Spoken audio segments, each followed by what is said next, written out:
the market for a new dentist? Look no further than Hirsch Family Dentistry in Mount Carmel. Doctors Allison and David and their professional staff provide comprehensive dental care for patients of all ages. Your dental health and hygiene are very important, and regular dental checkups will keep your smile bright. Most insurance plans are accepted. Hirsch Family Dentistry, 138 South Market Street in Mount Carmel. Give them a call at 570-339-3423 or check them out on Facebook. Again, that's Hirsch Family Dentistry in Mount Carmel. We're back here as the captains are on the field. Shikellamy won the toss, I was told, pregame, and they will take the football. So Shikellamy has won the toss, and they have elected to receive the football. So we'll see the Braves offense on the field first.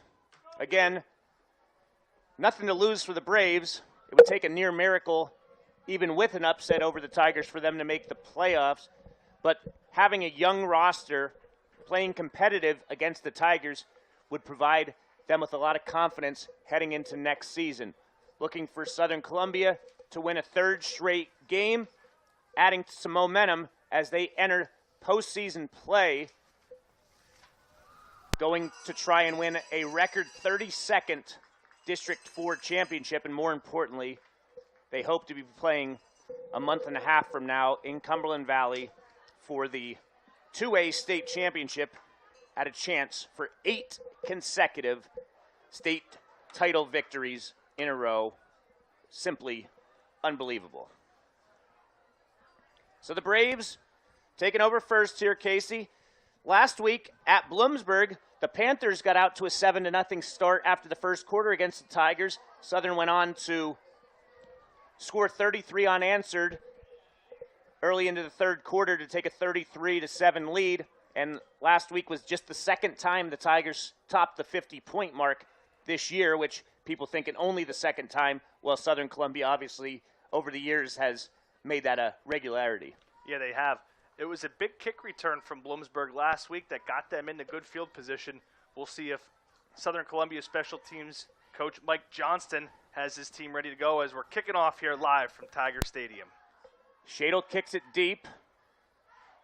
It's going to be taken at the 12-yard line.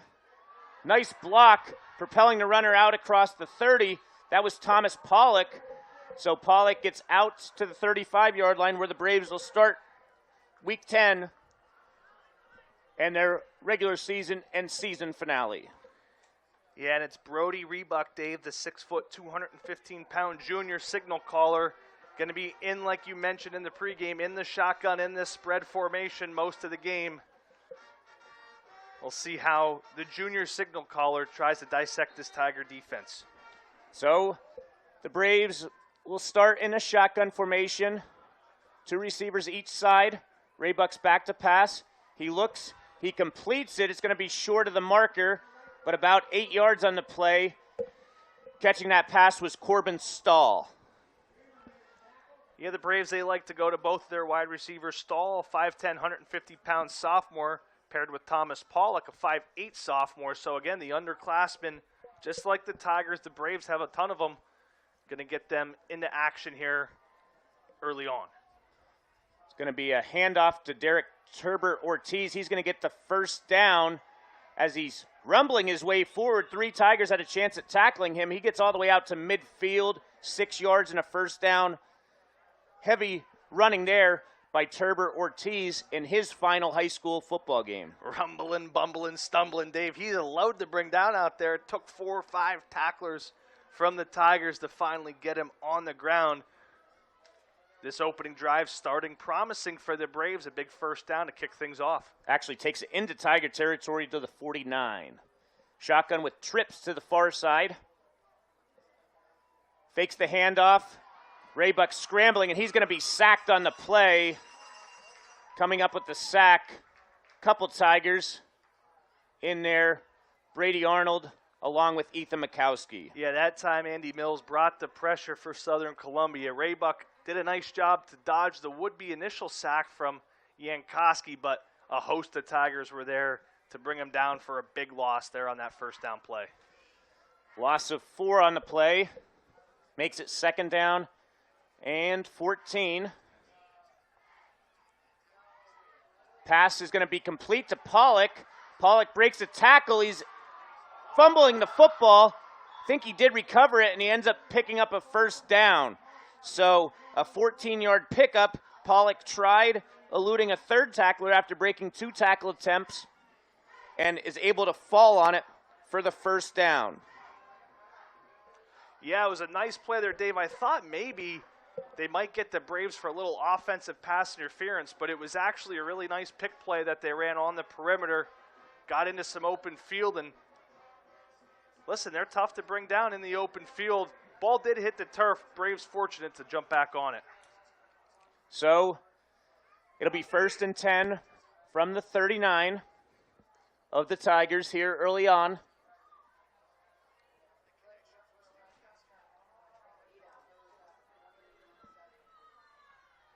Shotgun. Raybuck back to pass. Looks, fires, has a wide open receiver, and it's going to be Mikey Vaders taking it in from 39 yards out for the touchdown. Yeah, they get him on the swing pattern there, Dave. Perfectly executed. Jankowski just found himself a little bit of no man's land on the coverage. Beautifully placed ball by Raybuck out over the shoulder, allowed his receiver to run under, and it was to the house from there. Similar to last week, Dave, down the field easily goes Shikellamy. They strike first just under 3 minutes. Very efficient scoring drive, where last week we saw him Bloomsburg take almost half the first quarter on that drive. It'll be D. Phillips kicking the extra point. It looked like the Tigers got a hand on it, and it hits the bottom crossbar. No good. 9:38 to play. Braves leading 6-0. We'll be back in 30 seconds on V99.7. Irish Isle Provision Company, Inc., 911 West Arch Street, Cole Township, specializes in USDA choice prime cuts of beef, chicken, pork, and veal. Imported deli meats and cheeses, along with brand name cold cuts, are also available. In addition, they offer a variety of seafood. Check out the family pack specials and save. Phone and orders accepted at 570-648-6893 with local delivery optional. Delivery to restaurants, diners, delis, hoagie shops, etc. can be arranged. Earl Sheriff, owner-operator. So 3 for 3 passing was Raybuck on that drive, and a 39-yard touchdown pass to Vaders. Nice start for the Braves, Casey. Yeah, it was. Like you mentioned, Dave, backs against their wall in what could be their final game of this 2024 season. They come out firing on that opening drive, get a good kickoff, return to open things out, and then with a couple of big explosives, march it right down the field and get the opening score of this one. Tigers have to be aware of onside kicks here. As we mentioned, Shikellamy has nothing to lose in this game. It's going to be a low liner taken at the 17-yard line by Braden Andrews. Andrews out across the 50. He has one man to beat. Touchdown saving tackle near the 40-yard line, but a good return there by Andrews. He is stopped by Chase Swartz. Takes it to the 40-yard line. Andrews had a punt and kick return for touchdowns last week. One got called back, but the junior's really showing off what he's capable of in the special teams department the last 2 weeks. Yeah, he is, Dave. 30 yards a return he's averaging on the season. The Tigers have really been happy to add that explosiveness into their special teams game. So the Tigers start at the 40. Play action pass. Hockenbrock back to pass. And there's going to be a hold. He was intending to reach Jace Malikoski. Malikoski got held there, so it's going to be a pass interference penalty against the Braves. Yeah, Tigers go play action on their opening play there. They try to slip Malikoski up the middle on a post pattern. Defender, all he could really do there as he was beat was just get a hold of Malikoski's jersey. So it's going to be an automatic first down there for the Tigers. Jace, maybe Dave, more than any tight end we've seen in recent memory, has been used in this Tiger passing game. The sophomore, 18 catches for 270 yards and 4 touchdowns on the year. The 6'3 sophomore, they'll split him out wide. They'll line him up tight. They're really using Jace quite a bit all over the field. Shamokin area went their first drive into the end zone to take a 7-0 lead on Mount Carmel area. 1st and 10 Tigers from the 25. Handoff goes to Grady Garcia. Not much doing there. He gets back to the line of scrimmage. There was just no hole, Casey, as Garcia tried to get through the B gap, but there was about 5 guys laying on the ground, a couple from each side. Yeah, there was. And give credit to Willie Bender in there making plays for the Shikellamy Braves defense. They do a good job of getting a wash up there up front and not allowing any room for Garcia to find a hole and get going. So Bender with a nice stop there. 2nd and 10 from the 25.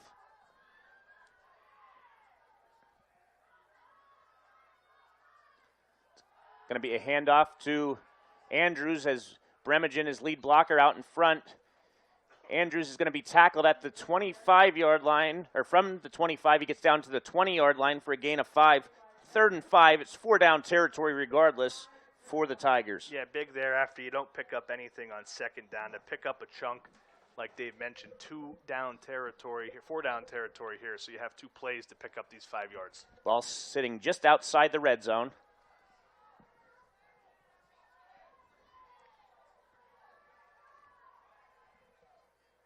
Going to be a handoff to the fullback, Joey Williams. Williams gets in the red zone, but he's going to be short. This red zone potential scoring drive is driven by Blaze Alexander, Chrysler Dodge Jeep Ram Fiat of Lewisburg, helping you score big on savings, as it'll be 4th and 1. Williams tackled at the 16-yard line. Yeah, big opening possession here for the Tigers. They bring in Fedorov now to go 2 tight ends, 3 backs, heavy formation. I would assume to start this game off, Tigers going to want to force their will a bit, try to pick up this 4th down on the ground. It's going to go to Williams. Good patience there. He picks up the 1st down, takes it to about the 12-yard line. Yeah, Williams, the sophomore, he's back. He missed a couple of games in the middle of the season with an injury, came back last week. The 5'9 sophomore, over 300 yards on the season, 4 touchdowns. Getting back-to-back carries there, doing a good job to get what he needed to get the 1st down. 1st and 10 from the 12.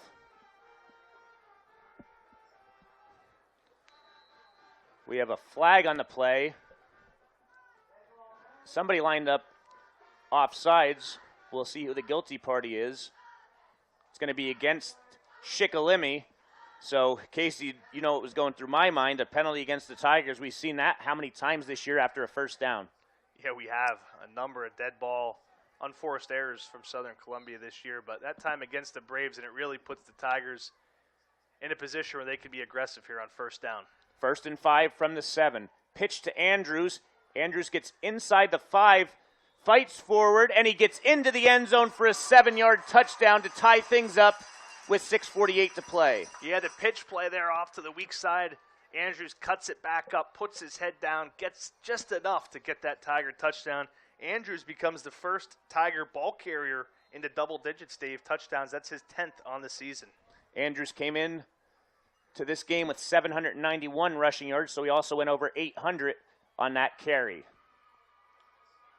Shadow's kick is up, and the kick is good. 6:48 to play here at Tiger Stadium. Southern Columbia leading 7-6. We'll be back with V99.7 in 30 seconds. The Plumbing Outlet, your local kitchen, bathroom, plumbing, and heating specialist, is proud to sponsor area athletics. Keep the Plumbing Outlet in mind if you need a new coal, oil, or gas boiler. The Plumbing Outlet also carries a full variety of kitchen and bathroom cabinets and accessories. Before you buy, visit your hometown specialist at the Plumbing Outlet on Route 61 between Shamokin and Coltmont. Give them a call at 570-648-0711 or visit their website at plummingoutlet.com. Nice response there by the Tigers as Andrews finds the end zone from 7 yards out. Shadle's extra point gives the Tigers the lead with 6:48 to play in this 1st quarter. Yeah, that's a big response after you give up the opening touchdown. You always want to come back and answer quickly, and the Tigers did just that. Shadle kicks it to Pollock. It bounces at the 11. He gets it at the 10, a high bounce. Pollock is out across the 20 where he's upended by Brady Arnold. We'll see where they officially spot the ball. Ref's walking it in slowly. I think it's going to be at the 24-yard line. Yes, it is. So the Braves, trailing 7-6, will try and mount another drive that lands in the end zone. And like Dave mentioned in the starting lineups, we're going to see Braden Griskavich get some action at inside linebacker. We expected him to work his way into the rotation today, and here on the second drive, he's in there. It's going to be a handoff, but Chase Williams is not going to allow Luke Keeley to go anywhere. It's going to be a loss on the play. Good tackle there by the Tigers' sophomore defensive end. Takes him back to the 20-yard line, a loss of 4. Yeah, Dave Williams, the sophomore, is really having himself a breakout season for the Tigers. Second on the team in tackles for loss with 6 coming into the game. Give him 7 after that play. He's really been an explosive playmaker from the edge position for this Tiger defense. Raybuck in shotgun. Receivers to both sides, running backs to both sides. Raybuck's going to scramble, and he's not going to get anywhere as he's going to be sacked on the play by big number 57, Jaden Carter. So one sophomore gets the tackle for loss, then the next sophomore, Jaden Carter, 6'4", 315, an interior force for this Tigers defense. He's been a big part of this stout run defense on the year. Gets his first sack of the season there against Raybuck. And now all of a sudden, Shikellamy in 3rd and long, Dave. 3rd and long. 2 receivers each side. Raybuck back to pass.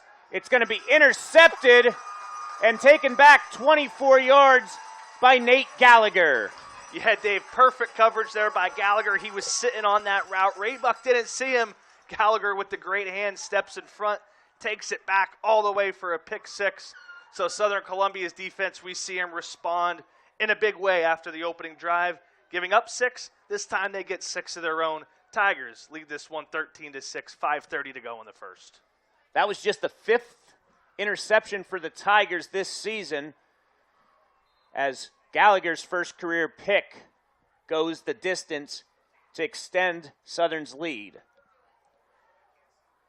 Good snap, good hold. Shadle's kick is up and good. 5:30 to play. Southern Columbia now leading 14-6. We'll be back in 30 seconds with V99.7. Have you ever thought of becoming a PIAA official? You make a difference in the lives of students everywhere. Encourage exercise through competition. Establish the lifelong fundamentals of fairness. Make new friends. Stay involved, stay in shape, and earn extra cash. This job is not for the faint of heart. It challenges you both athletically and requires cool and decisive thinking. But the rewards are great. PIAA application fees are waived for students. Applicants must be 16 years or older. Go to PIAA.org for more info. So after Shikellamy went down the field on their opening drive for a touchdown, Southern Columbia now up 14-6. After Andrews' touchdown, it was a Gallagher pick 6, a short 24-yarder, takes it to the house. Here's a shorter kick as it's going to be returned at the 20. Out across the 30 is Demir Hewlett. Ball's going to be spotted at about the 33-yard line, where the Braves will have it, trailing by 8 points. So if you're Shikellamy, Dave, here, you got some points on that opening drive, but pretty much gave it right back in the form of a pick 6. You got to be able to steady the nerves, come back out here and get some positive momentum. If I'm Shikellamy, I'm going to one of my best plays here, trying to get a nice chunk on first down.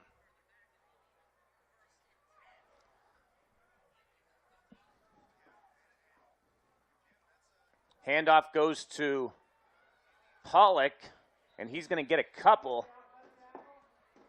We'll see where he gets to. Actually, that might have been Vaders. That was Vaders on the carry. Picks up 2 on the play.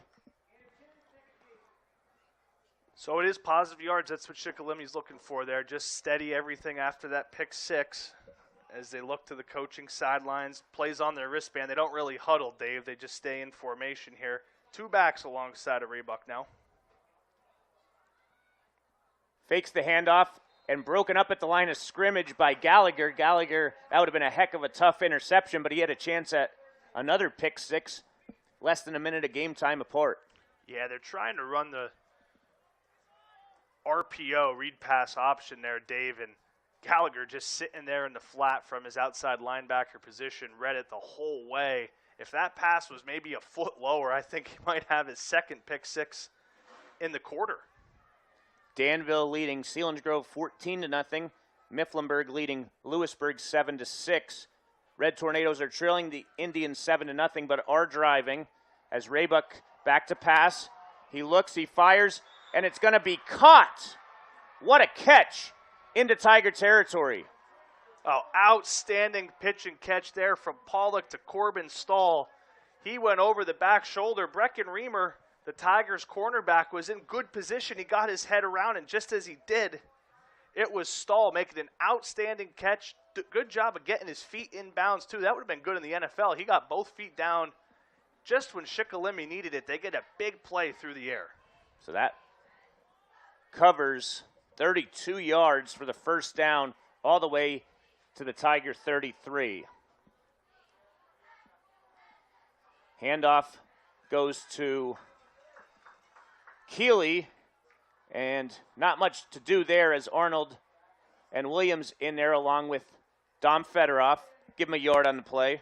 Yeah, good job there by Brady Arnold. We saw the outside linebacker Gallagher with the pick six. That time Arnold in run stop forces the ball carrier back inside, gets a good form tackle. Easier said than done, and limits Shikellamy to just 1 yard after the big play.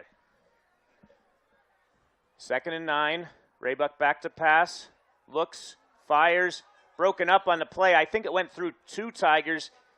Gallagher got a hand on it, and then Kissinger broke it up for good. Yeah, Dave, that's some dangerous passing that Shikellamy, they're trying to get it out into the flat area on that left side, and Gallagher and Kissinger are sitting on it. Boy, that time Kissinger, he broke on it. If he's able to catch it in, it's not hyperbole. We're not making this up. He was gone for 6 again, really flirting with some danger if you're Shikellamy. Now on 3rd and 9, after the big play, got to come through with the big conversion to try to pay off the big play. 3rd and 9 from the 32. 4:01 to play in the first quarter. Tigers leading 14-6.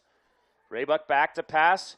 Looks, fires. It's complete to his tight end, but a good job holding him to minimal yardage. Tackled by Kissinger and Gallagher. Give 4 yards on the reception to Charlie Walter. Yeah, boy, actually, I don't know if I love that spot from the official. I thought he caught that a little bit closer to the sticks, but nonetheless, he did break that pattern out just short of where he needed to get to the line to gain. Inside the 30 here, obviously 4-down territory here. I wouldn't be surprised if we see this Tiger defense dial up some pressure, try to force Raybuck into making a quick decision. 4th and 5. Raybuck has trips to the near side. A back to his left. Raybuck back to pass. Looks, fires, and incomplete. Brady Arnold on the coverage, and the Tigers defense bends but doesn't break, giving the offense the ball back. Yeah, they did bring the pressure, Dave. Inside linebacker fire, and who else but Dominic Fedorov crossing there. A nice stunt, nice game put on there by Andy Mills. He gets in there, puts some pressure on Raybuck, and give credit again to Brady Arnold. He was in lockstep with the receiver, breaks that pass up. Tigers get the stop, getting the ball back to their offense, who, despite Tigers having 2 touchdowns, have only been on the field once so far over almost 9 minutes into this first quarter. Ball's at the 28-yard line.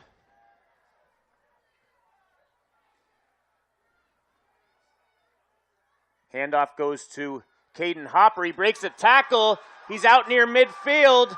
He's at the 40, and he's finally going to be brought down near the 30. So Hopper in backup duty has done a terrific job, Casey, the last 2 weeks. Yeah, he has. Caden Hopper, he's just been playing so well, it's been hard to keep him off the field. The junior only has 17 carries on the season, but they started to use him in the red zone a couple of weeks ago. Last week we saw him with a big game getting some more regular work, and that time busts off a big one. Big chunk play for the Tigers. 41 yards for the junior on that carry. Hockenbrock play action. He looks. He's going to throw it for a completion to Jace Malakowski, who breaks a tackle. He's inside the 20, inside the 10, still going. He goes all the way down to the 5-yard line.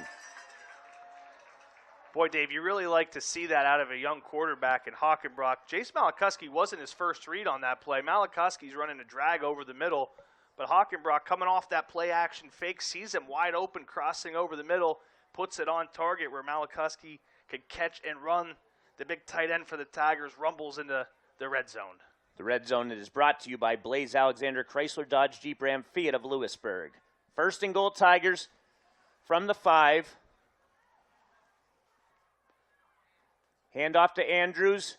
Andrews is going to go in for the touchdown, untouched from 5 yards out. This Tiger offense, Dave, they're really starting to click these last couple of weeks on that short yardage touchdown. Give all the credit to the linemen up front.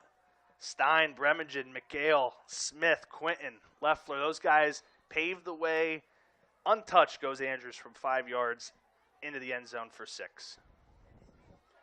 So Shadle attempting his 3rd extra point of this opening quarter.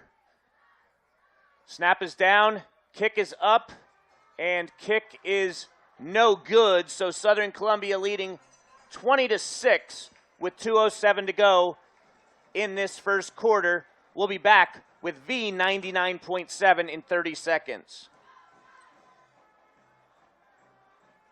Let's get ready to rumble with the best sports coverage in the Valley. Pick up a copy of The Weekender for the most comprehensive high school football coverage. No one can beat the News Item Weekend Edition for local news or sports coverage. Pick up a copy at the newsstand, or better yet, subscribe and have it delivered right to your front door. Online e-editions also available. Don't delay and subscribe today. Visit newsitem.com for details. The News Item, your local hometown newspaper. Andrews' 2nd touchdown in 4.5 minutes of game time has the Tigers up 20-6 as Shadle gets ready to kick it off. It's going to be a shorter kick. Bouncing at the 30, it's going to be taken by Hewlett. Hewlett's out near the 40. It's going to be tackled at about the 40-yard line, so good field position for Shikellamy as they look to try and stop this Tiger momentum that has Southern Columbia scoring the last 20 points of this first quarter. A couple of quick score updates for you. Shamokin has just punted the ball back to Mount Carmel. Shamokin leads 7-0 in the second quarter of action there. Also, Mifflinburg, Lewisburg tied in the first quarter, 14 apiece. Danville still leads 14-0 in the second quarter. 1st and 10. Shotgun empty as Raybuck completes it for about 8 yards to Mikey Vaders. Good first down play there. Yeah, I like to see that one. A quick out route there from Vaders, just gets into the flat. The outside receiver on a go pattern, drawing the Tigers defense away. Just easy pitch and catch to get back in sync here for the Braves. 2nd and 3, 7 yards, has the ball out to the 47-yard line as we're under 2 minutes to go here in the first quarter. Senior night here at Tiger Stadium.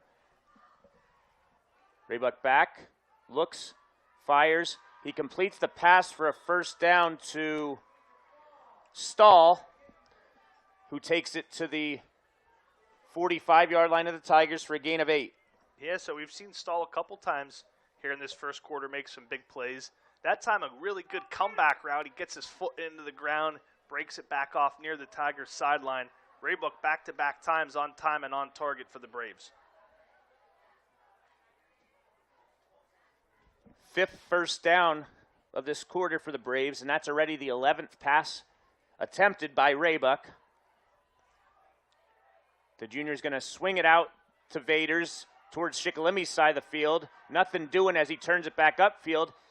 Gets about 4 yards. However, there was a penalty flag thrown. We'll see based on where it was thrown. I'd assume a block in the back or a holding call. While we wait for the official word, Schick tried to get a little jet motion into a swing pass out there. The Tigers did a good job getting off the blocks on that far side of the field and making a stop.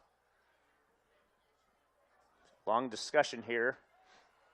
It's going to be a hold.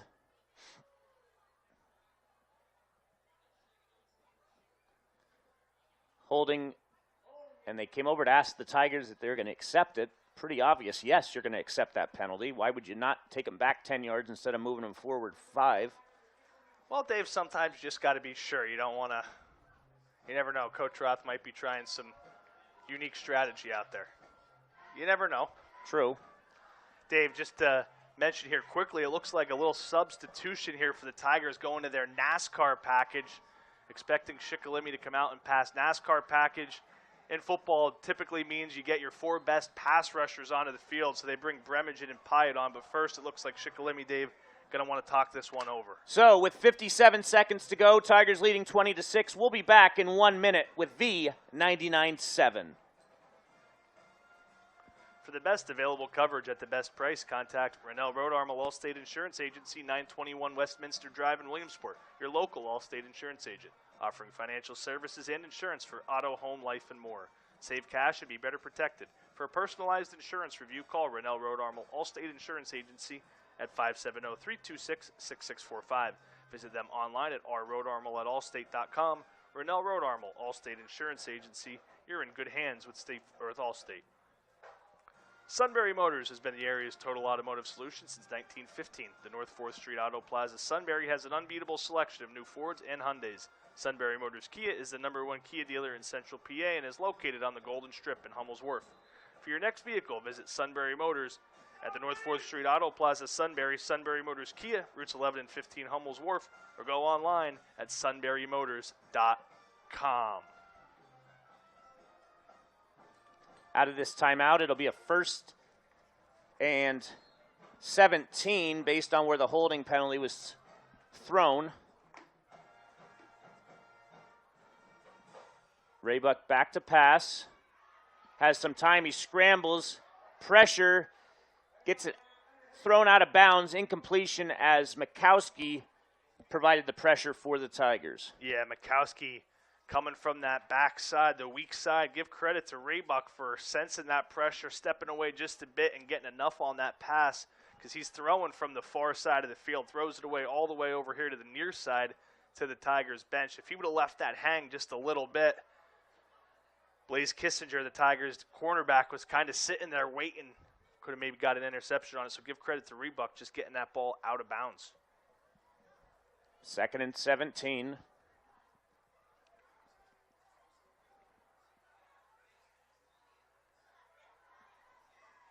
Staying in shotgun every play so far as we have a flag on the play. I think it's a delay of game, Casey. The play clock's at 0. You got it, Dave.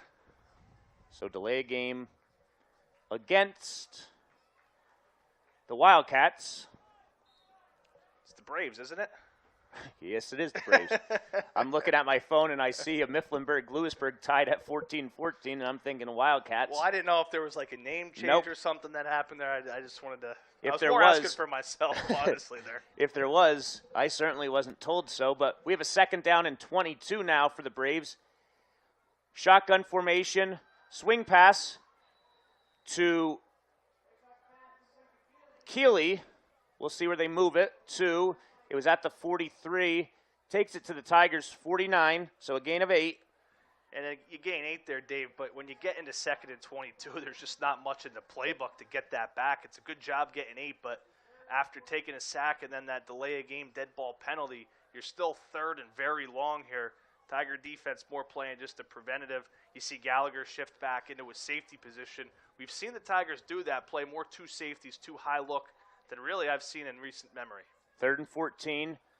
Raybuck's pass is going to be broken up and caught. You don't see that often, but he catches his own pass. However, it's for a loss of 5 yards on the play. So while you figure out how to stat that one, Dave, I'll give credit again to Chase Williams because off the edge, his left defensive end position does a good job with the power rush, getting some pressure and then getting up, get those hands high, making it really tough for Raybuck with the hand in his face. Now, Shikellamy, it appears, is probably going to let this clock run out here in the 1st quarter before making a decision on whether or not they punt the football. Indeed they do. After 1 quarter of play, Southern Columbia 20, Shikellamy 6. You're listening to the best of Coal Region and Central Susquehanna Valley football on the Black Diamond Sports Network and V99.7, where you can always get your game on. We'll be back in 1 minute.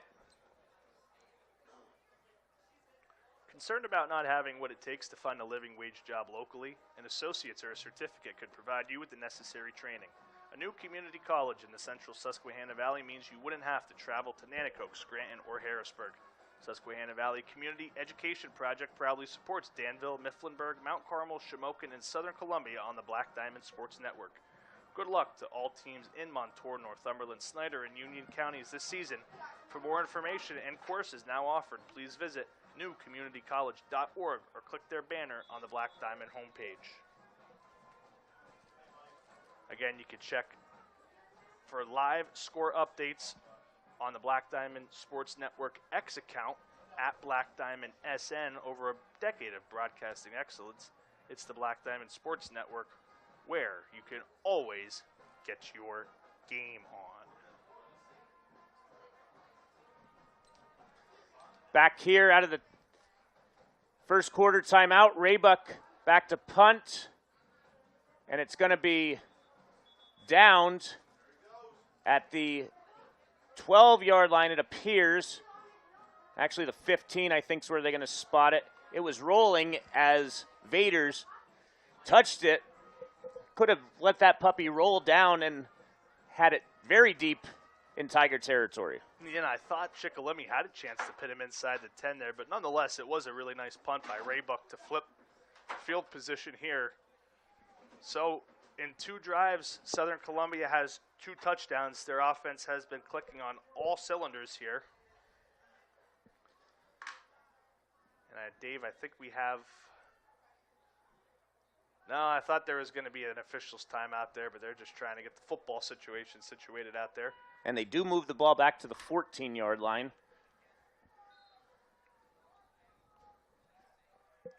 Tigers looking to go up 3 scores. Handoff goes to Andrews, and he has an opening. He's out to midfield. He's at the 40. He's at the 30, the 20, the 10. Touchdown, 1-play drive.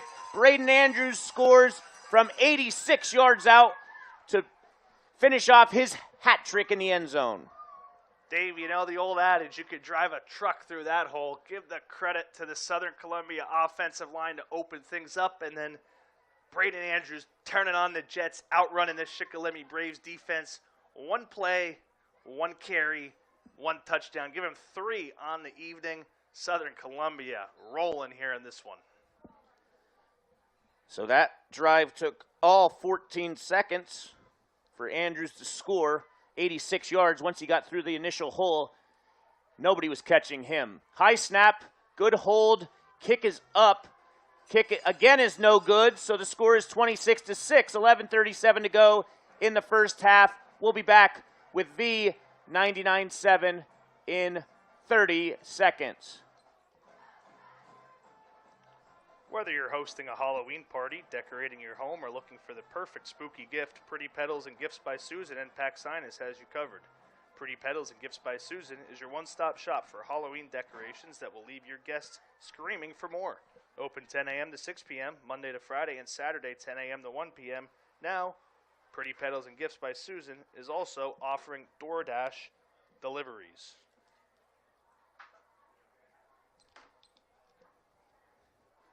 So Andrews, 4 carries, 103 yards, and 3 touchdowns. That's the definition of efficiency there, Dave. Definition indeed. His last 3 carries reached pay dirt, and that has the Tigers up 26-6, 23 seconds into the second quarter. Kickoff goes to about the 10-yard line, where Pollack's going to take it, gets across the 20, is out across the 30, knocked out of bounds by Chase Williams and Brady Arnold. There is a flag on the play. One would think this is going to come back. Knock on wood, Casey, but the Tigers, no penalties thus far, and that'll be the 5th against the Braves. Yeah, Tigers have done a good job, maybe their best job so far of the regular season, avoiding the penalties, playing good, clean football in this one as the officials spot the ball. A couple more quick score updates in the second quarter. Mifflinburg and Lewisburg remain tied 14 apiece. Danville leads 21-7, just over halfway through that first half. And after a quick opening drive by Shamokin in the Coal Bucket game, that game is still 7-0. Shamokin leads, 3:51 and counting to go in the first half. 1st and 10 for the Braves from the 14. Raybuck completes the pass to Stahl, who gets up gingerly. He's going to go back down, but it's going to be an 8-yard pickup for Stahl. And we're going to take, now we'll see if he's able to get off the field. I was going to say, Casey, an official's timeout for an injury, but they're able to get him off the field, so we're going to keep it here. 8-yard pickup. Hard to believe that's already the 15th pass attempt by Raybuck. Yeah, they really have abandoned the running game. So we're checking with. We'll see here. Hopefully you can still hear us. As something came up that we have a connection issue. It's going to be a handoff this time. I don't think he got the first down. Might have lost the yard, actually. On the carry was Vaders. Barnes and Mikowski combined on the stop. He's going to lose a half a yard, making it 3rd and a long 2. So as Casey's probably checking with our CEO, Phil Manny, hopefully you can still hear us. 3rd and 2 coming up.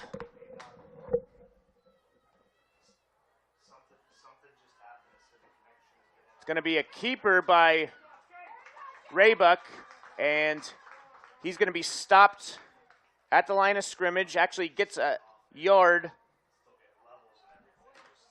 So we'll see if the Braves decide to go for it. It's 4th and 1. They do have their quarterback as the punter, so he's a threat. Last week it was a lineman punting for Bloomsburg, and they faked a punt.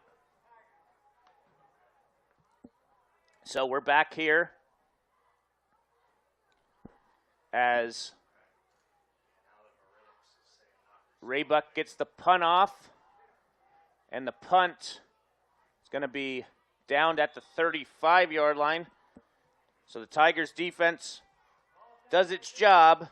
3 and out, giving the offense the ball back. Good field position from the 35-yard line.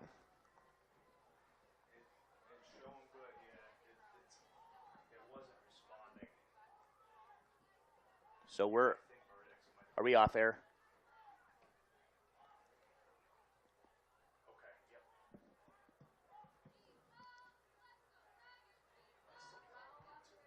So we're at the 35-yard line as we're trying to fix the radio and internet. Tigers have it from their 35. Hockenbrock back to pass. Looks, fires, intended for Kissinger, and a flag comes in late. That's going to be a pass interference as Kissinger was being held for the final 3 yards of his route.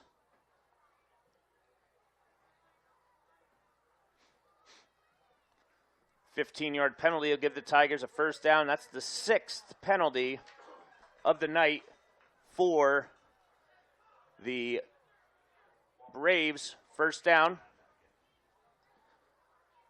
on that pass interference. Takes the ball out to midfield.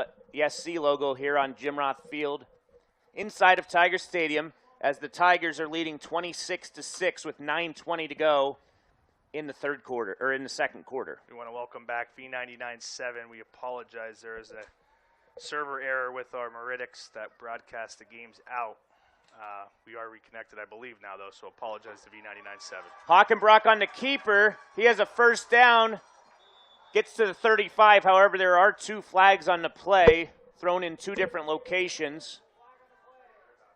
So we'll see here. It's a hold against the Tigers. Their first penalty of this game. So we're back on Sorry about that delay. It was out of our control. And the 10-yard penalty, the first against the Tigers, as Shamokin area now leads Mount Carmel area 14-0.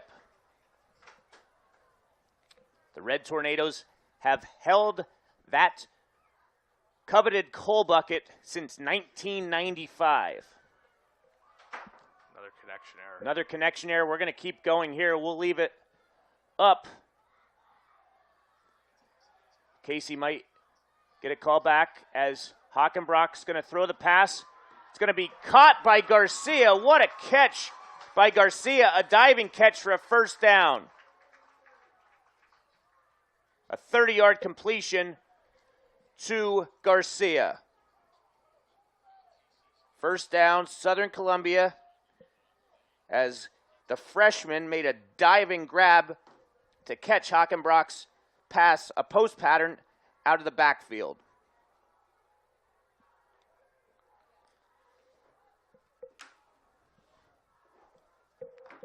The ball is at the 28-yard line. First and 10 Tigers. It's going to be a handoff to Pyatt. Pyatt spins off the initial tackler, but gets tackled at the line of scrimmage. Not good blocking there by the Tigers front. No gain on the play. Second and 10 now from the 28-yard line with 8 minutes to go in this first half. Again, if you're retuning in here, we continue to have connection issues across the Black Diamond Sports Network on all broadcasts due to our server. It's showing that we're currently live back on air, so V99.7, we do apologize for the continued interruptions. Hockenbrock back to pass. He looks, he fires, incomplete. That was intended for Malachowski, however, broken up. Good coverage on the play by Luke Keeley, makes it 3rd and 10. And we're off the air again. There's something seriously wrong. So it's going on. Ron Jabuski also contacted Phil and well, let him know that they were having connection issues. So yeah, nothing we could do about that. So we're going to. This happened once before in basketball season where Meridics went down due to storms. I don't think there's any storms out there, but I don't know. I don't know what's going on. We'll here. keep talking. Hopefully, our YouTube listeners can hear us as the handoff goes. A reverse from Garcia to Hopper, and Hopper hops away into the end zone from 28 yards out for a Tiger touchdown. Hopper getting the ball there, taking it all the way for the touchdown. He's been explosive tonight and since being added into this rotation in the Tiger backfield. So 28-yard run there from Hopper as he gets the handoff on the reverse from Garcia. Hopper now 2 carries, 69 yards and a touchdown as Tigers will try another extra point. Kick is up, and the kick is good. 7:34 to play. Southern Columbia leading 33-6. And obviously, we're not going to take a break with V99.7 because we're not on right now. But Hopper scores from 28 yards out to give the Tigers a 4-touchdown lead. Oh, this is his phone, right, Dave? Yeah, that's Preston Shadle's phone. Oh, I thought you said it was Parker's phone. No, Preston Shadle. Okay. I'm going to leave this up there with you guys. Okay, thanks. Steve. Thank you. So Hopper 28 yards out for the touchdown as we're having technical difficulties on Black Diamond Sports Network and V99.7. It's going to be returned by Pollock. Pollock's out across the 30. It's out across midfield, and Pollock is going to go. No, he's not. Great hustle by Chase Williams. Great return by Pollock, who takes it to the 18-yard line. Going to go back live here for a second, Dave. So 7:23 to play. Great field position here for the Braves, although they do trail 33-6. So inside the red zone already, the Blaze Alexander red zone at the 18-yard line.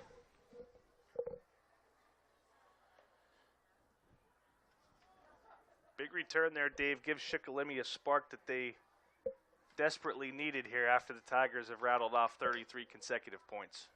Raybuck's pass complete to Keeley, who takes it to the 15-yard line. Pickup of 3 as Fedorov makes the stop. So again, if you're just tuning back in here on V99.7, if they're still with us, major connection issues, but we are back live and running for now. 7 minutes and counting to go here in the second quarter. Tigers lead this one 33-6. 33-6. Shamokin area leading Mount Carmel area 14-0. Ball at the 15-yard line here. Raybuck's pass is going to be broken up by Chase Williams, incomplete. Yeah, Williams is having himself a heck of a night, Dave. He's got a sack, a couple of batted balls. He just had that big tackle on the kick return to save a touchdown. The sophomore, like we mentioned, having a breakout year, and he's having an outstanding night to close out his regular season here so far.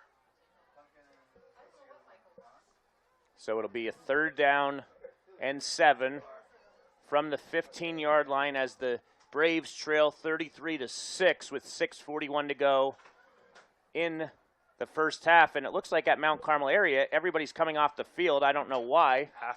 Halftime already, wow. Yep.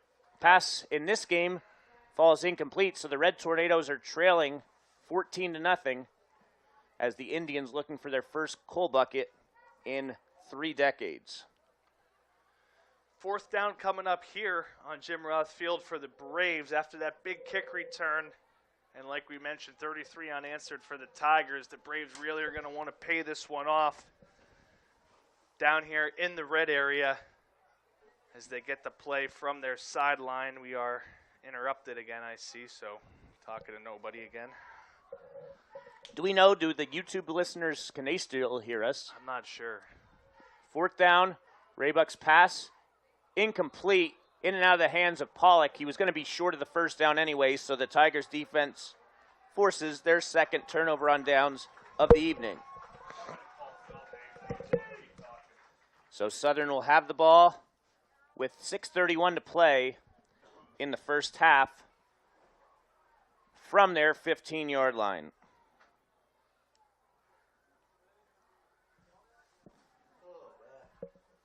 Tigers looking to improve their postseason standings here. Won't know officially until tomorrow at some point. Later in the day, according to Southern Athletic Director Steve Pisarcik. There are schools playing 7 p.m. games tomorrow night. So there are some schools playing tomorrow night, so it might not be till you wake up on Sunday to know for sure. As the handoff goes to Joey Williams. Nice run there as he picks up 7 on the play. Taking it out to the 22-yard line. On the stop there for the Braves was Connor Fassbinder. Ask him. Can we hear it on the YouTube? If we can hear it on the YouTube, we'll try and keep this rolling. As it'll be a 2nd and 2. From the 22. It's going to be Garcia this time. He picks up a 1st down out to the 27-yard line. Pick up a 5 on the play. As Loyalsock leads Montoursville 14-0.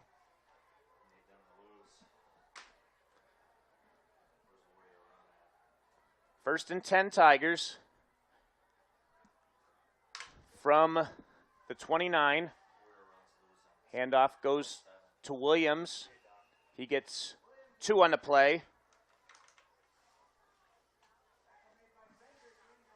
Bender makes the stop. Ball out to the 31-yard line. 2nd and 8. 5 minutes to go here in the... So I'm hearing that YouTube does hear us, Casey, so we're going to keep talking as YouTube listeners can hear us, thankfully. Casey's talking to try and get this figured out. Again, it's not anything on our end as Hockenbrock keeps it. He's going to pick up a first down and more. He's at midfield. He's at the 40, the 30, the 20, the 10, and he goes all the way using his speed for a 69-yard touchdown scamper.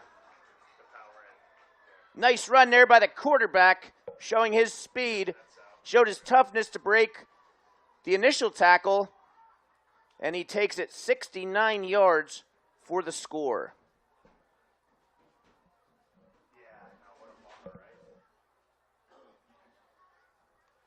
So the Tigers offense clicking on all cylinders as Shadle attempts the extra point. His kick is up, and it's off the upright, no good. So the kicking woes continue for the Tigers. However, they do lead 39-6 with 4:30 to go in the first half.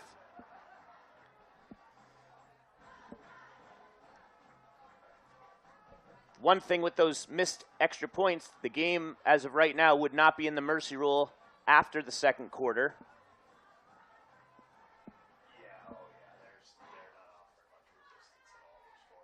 So 39-6. As Hockenbrock takes it 69 yards for the score. Him and Hopper each with 69 rushing yards, so about 140 combined there to go along with Andrews' 103. Tigers on pace for 500 yards rushing in this one after going for 453 on the ground last week. Return by Pollock from his own 11. He's out near the 30-yard line, so Shikellamy, after taking a 6-0 lead, has given up the last 39 points. Okay, I'm trying to get back on here, but if you want to take that, go ahead. Okay. It's a 1st and 10 from the 28.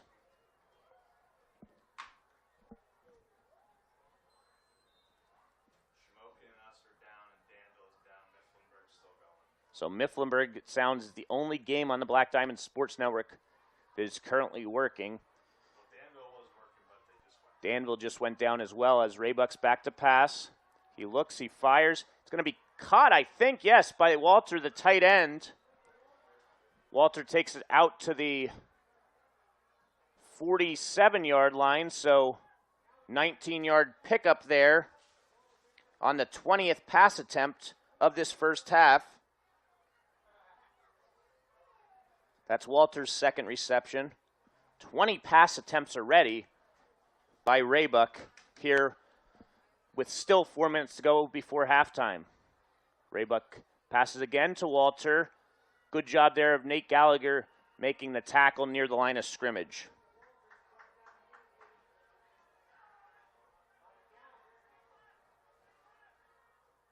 So a pickup of just a yard there by Walter. 2nd and 9 from the 48-yard line.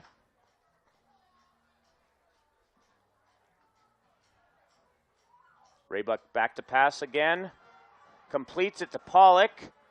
Pollock's going to get the first down, taking it from the 48 to the 38. Gain of 14. As Pollock catches his second pass. 6 different receivers catching passes from Raybuck, including himself, who caught one off a deflection from himself that he threw that hit Tiger defensive end Chase Williams. 1st and 10 from the 38.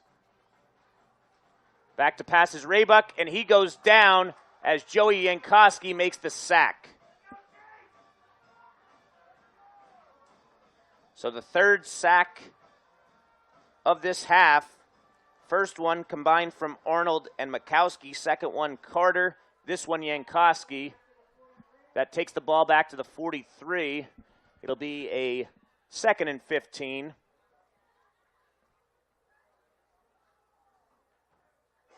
From the 43.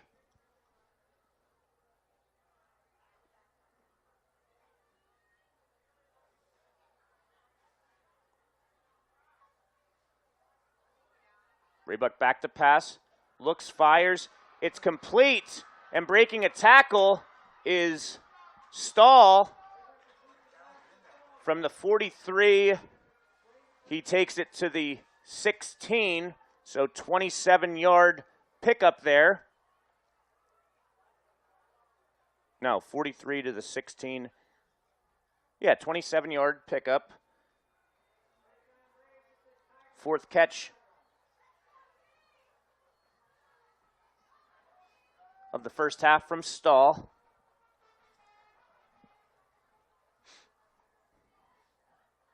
Raybuck back to pass again. This one's going to be incomplete. Heavy pressure there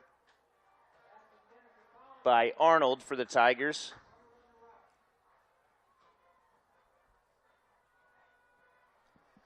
Second and 10 as we are in the red zone.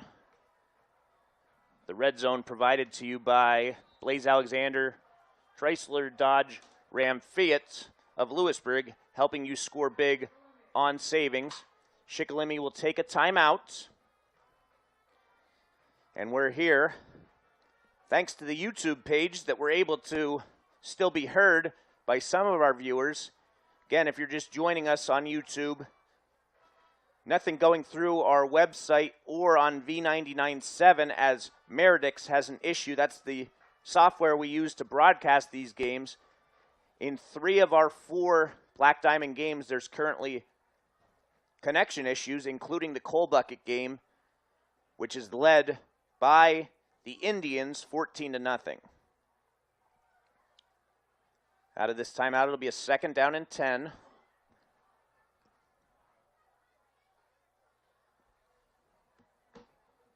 After that first touchdown by the Braves, we have 39 unanswered points from the Tigers.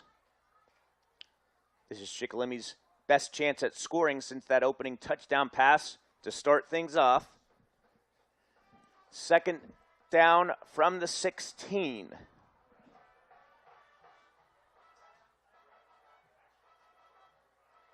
Shotgun formation, 2 receivers to each side as a man goes in motion.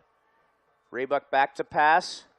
He looks, he fires, and it is incomplete. On the coverage there, breaking it up was Kissinger as they tried a fade pattern out to Vaders to no avail. So the clock stops with 2:03 to go in the first half. Tigers will also get the ball to start the 3rd quarter. 3rd and 10.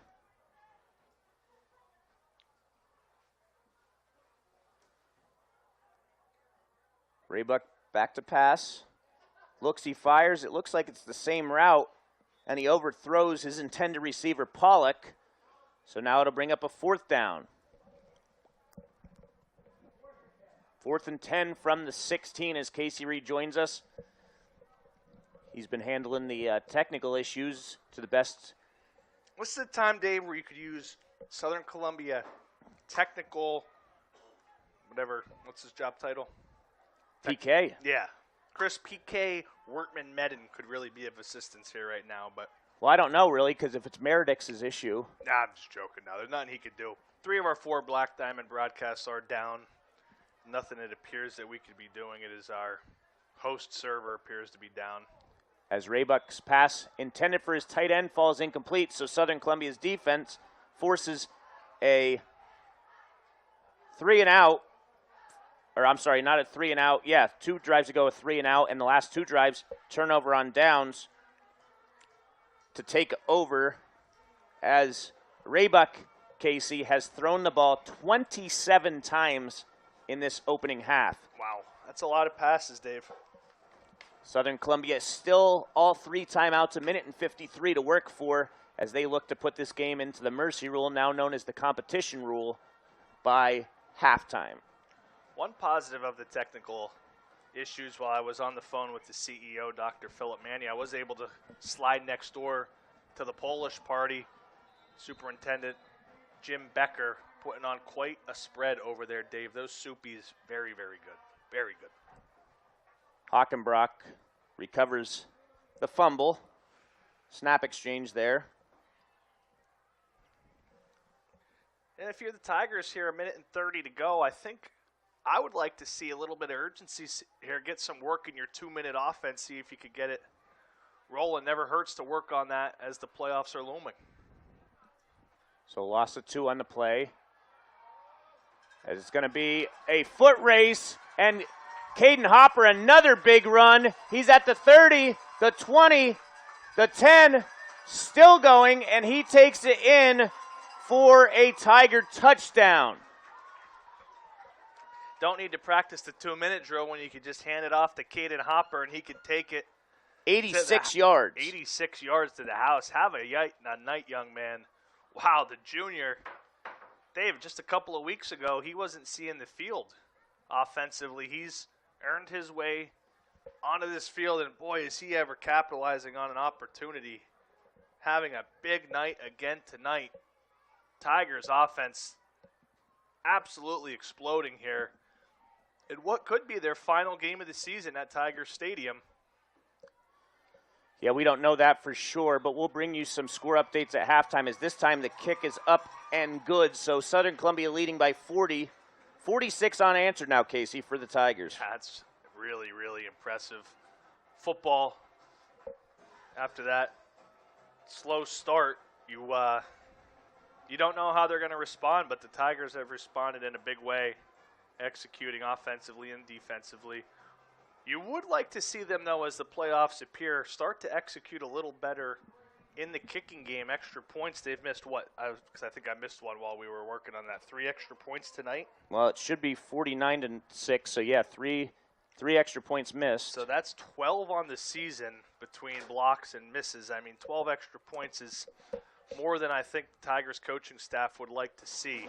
Certainly want to clean that up, as every point, as you know, is going to be critical on a playoff run. Shadle getting his work in, obviously, kicking the ball off with the extra points. It's going to be returned by Pollock. Keegan Deal making the stop at about the 28-yard line.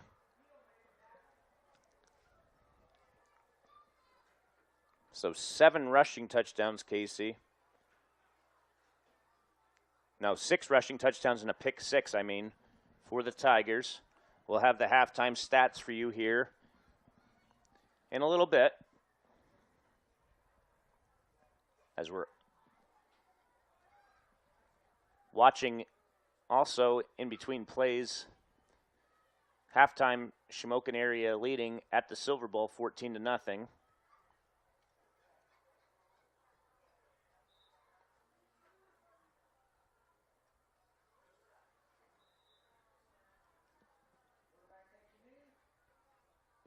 Shikellamy's going to take a knee.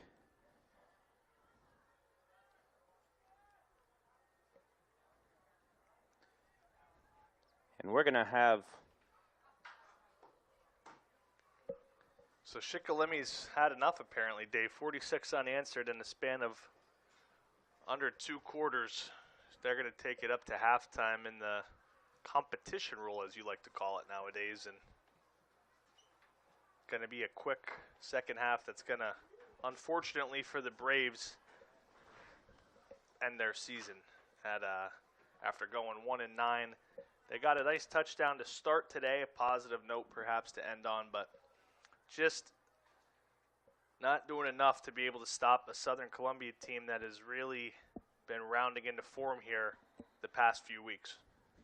Well, it's going to take me a little bit, Casey, to do the stats for... Well, I could keep talking, Dave, yeah. No problem. You could do some stats. So that is halftime officially, folks. Southern Columbia 46, Shikellamy 6.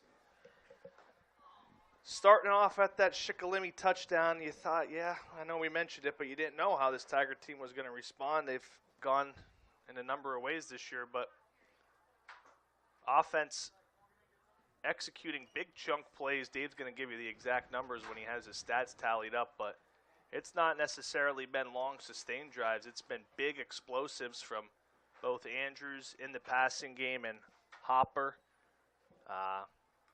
Nate Gallagher with that interception, I think really was probably the Chickatano Ace Hardware game-changing moment of the Yeah, let's just say that was the Chickatano Ace Hardware. Yeah, I mean, we'll get that out of the way now to get them their spot in here in a game that's a 40-point game at halftime. Obviously, there's probably not really a single play that was, but that one really flipped the game on its head quickly. Gallagher with his first career pick six, and again, the Tigers have just been rolling from there. Keeping an eye on the Shamokin Mount Carmel game, the Coal Bucket. Again, it's been since 1995 since Shamokin's been able to come away with the bucket, take it back to Shamokin. Mount Carmel has won the previous 27 meetings, getting ready to kick off that second half. Again, they're also having connective issues on the Black Diamond Sports Network. Unfortunate for such a big game for the crew and the fans over there. Although I think just by looking at it over there, Dave, there's a lot of people in attendance at the Silver Bowl. Shamokin leads 14-0, set to kick off. Mount Carmel does receive the second half in that one.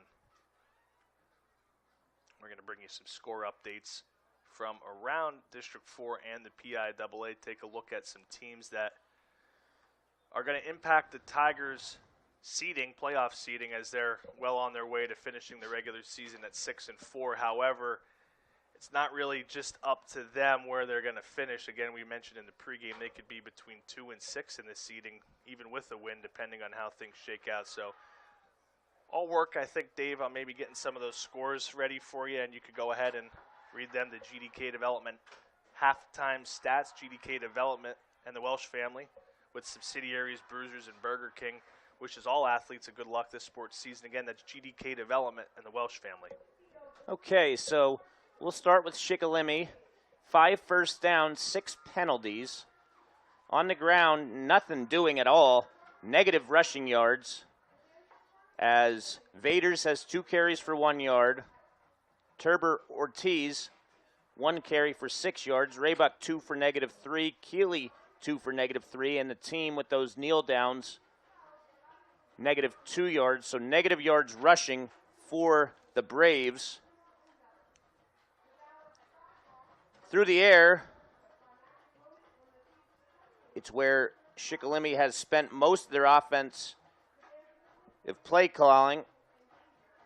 And Raybuck, the junior, can't imagine he's ever thrown 27 passes and a half, but that's where he sits tonight. He's 14 of 27 for an even 180 yards, 1 touchdown, 1 interception. Receiving the passes, Stahl has 4 for 76. Vaders, 2 for 46 and a touchdown. Walters got 3 for 24. Pollock's 2 for 28. Keeley, 2 for 11. And the quarterback, off a deflection from Chase Williams, caught a pass himself for -5 yards. Extra point was blocked.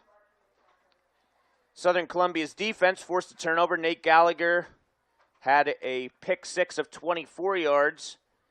Southern Columbia scored then 6 times on the ground. The Tigers have 11 first downs, 1 penalty for 10 yards. Each team fumbled the ball, but neither lost it. Casey, Southern Columbia 349 yards rushing in the first half.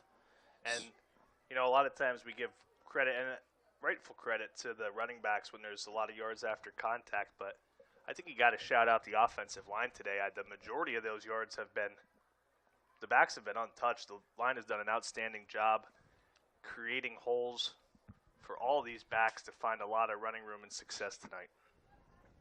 So, on those rushes, Caden Hopper, 3 carries, 155 yards, 2 touchdowns.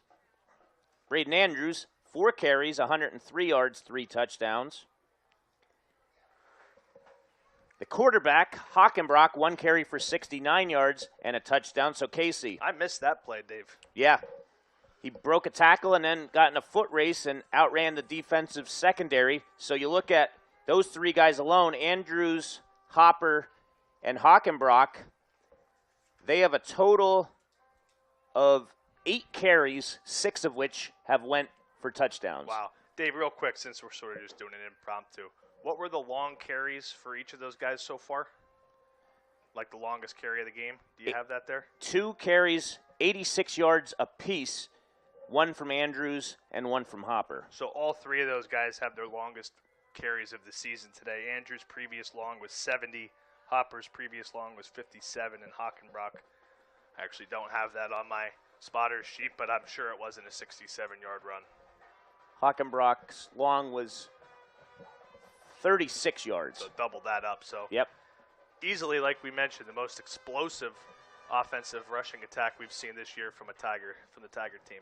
Other guys running the football. Joey Williams, 4 carries for 17 yards. Grady Garcia, 2 carries for 5 yards. Talon Pyatt, 1 carry for no yards. Through the air, Hockenbrock, 2 of 3 passing for 56 yards. A completion of 30 yards to Garcia and a completion of 26 yards to Malakowski. So we'll actually take a little bit of a hiatus here, Casey, as the band is on the field. So we'll let the YouTube listeners listen in on the band here at Tiger Stadium.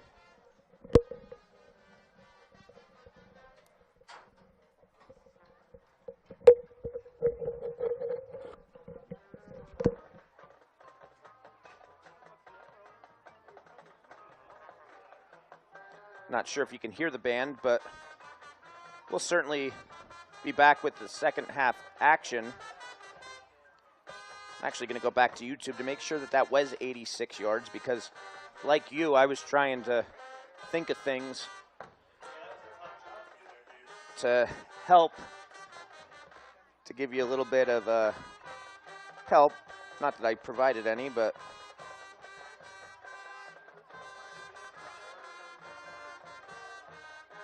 see if we can. I don't know if I can go back when it's live or not. I'm going to try. So, when was that touchdown with 105?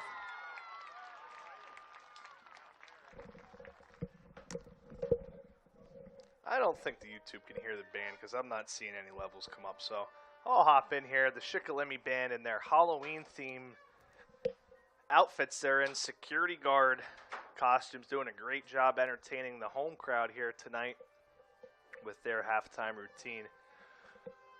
I'm going to try to take a look at some scores around the area here for those of you still watching. Again, Southern Columbia came in as the 4 seed in the two-way District 4 playoff picture. Could potentially end tonight's game with a win from outcomes ranging all the way as high as the 2 seed all the way down to the 6 seed. Again, they would need a lot of help to get to the 2 seed. That help includes Wyalusing upsetting Towanda, Milton upsetting Warrior Run, Montoursville defeating Loyalsock, and Muncie defeating Hughesville. So as we look for some of those scores out there, the most recent update we have, Loyalsock, Dave, actually on top of Montoursville, 14-0. Not what you want to hear if you're a Tiger fan. Say that again? Loyalsock on top of Montoursville, 14-0 in the most recent update in the second quarter of that one. So a win by Loyalsock would almost certainly keep the Tigers in that 4-5 matchup. 4-5 matchup, correct, yeah. Which would make Southern Columbia have to go to Troy in 2 weeks from now. Obviously, that's assuming the Tigers get past their quarterfinal matchup. Hughesville is defeating Muncie by a score of 14-7 right now. So that's an upset that the Tigers also were not hoping to see. But if Warrior Run wins, what's that score? Well, we're still trying to find that one. because Shamokin area just scored again. Folks, the bucket might be going back to Shamokin for the first time since 1995. Still a lot of game action, 7:21 to go in the third quarter there, but Shamokin in a dominating affair at the Silver Bowl. Really impressive showing so far by them. Last score update, which I don't imagine is still accurate, I have here on ScoreStream, Dave, is Milton leading Warrior Run by a score of 12-7. Let me see here. That's on ScoreStream? That's what I have. Well, yeah. it's also the score here on WKOK. So some other scores. It's Danville 21, Selinsgrove 7 at the half. Halftime, Mifflinburg and Lewisburg knotted up at 21. Loyalsock leading Montour, as Casey mentioned. Second quarter, Bloomsburg leading Central 10-6. Line Mountain all over Susquehanna 30-0. South Williamsport leads Northwest 14-0. At the break, Jersey Shore all over Central Mountain 41-0. Let's see if we can find something on X, Casey, about this. Who's Milton? Milton Warrior Run, right? Yeah. So, checking in here. Milton versus Warrior Run.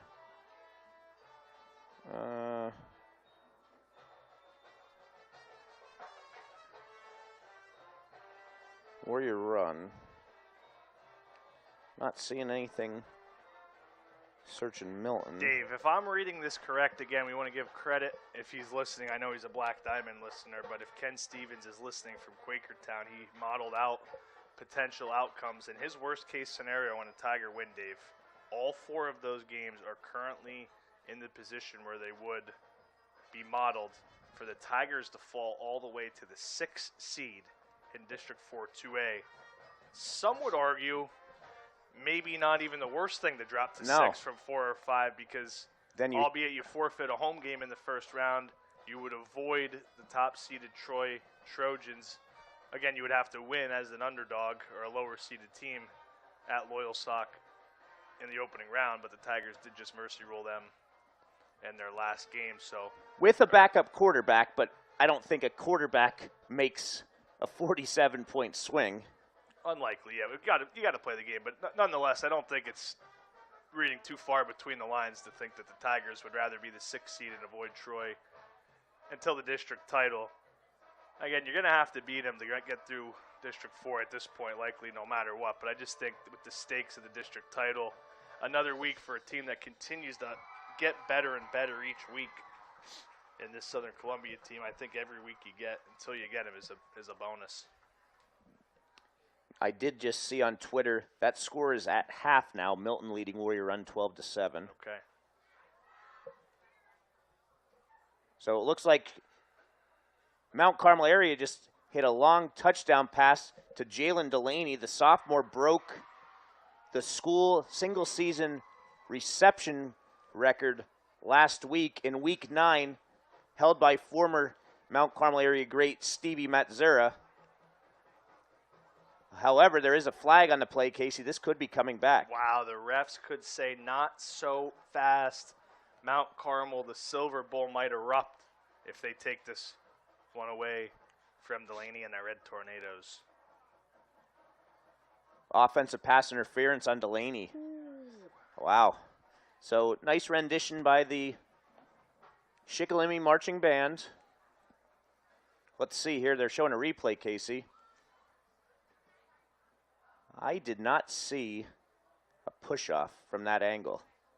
I didn't either, Dave. So in the Mount Carmel area game, take that touchdown off the board. The Red Tornadoes trail the Indians 21-0 midway through the third quarter.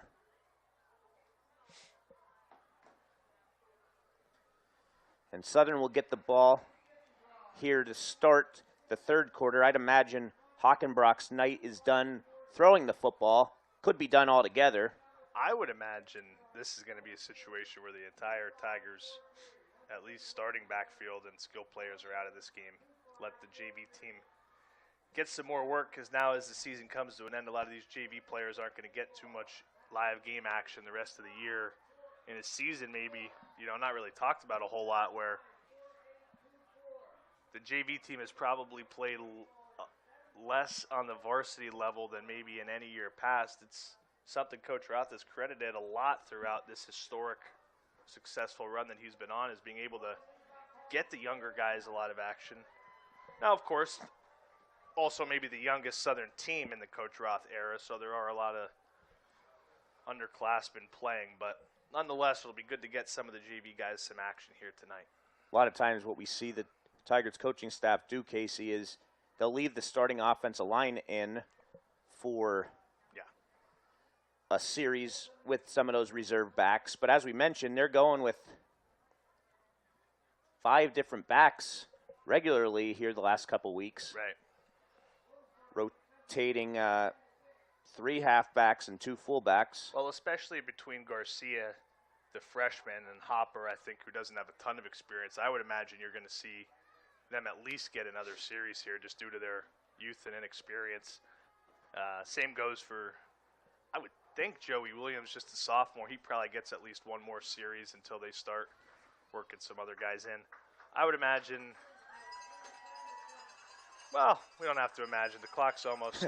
Not much time we have to worry about waiting. I don't know. I'm just trying to filibuster here a little bit. It's been a wild night, every way you look at it. Yep. So Southern will get the ball. I don't want to start rambling and filibuster too much and sound like a certain someone that I won't name, but I think a lot of people could put together the dots there. Yep. So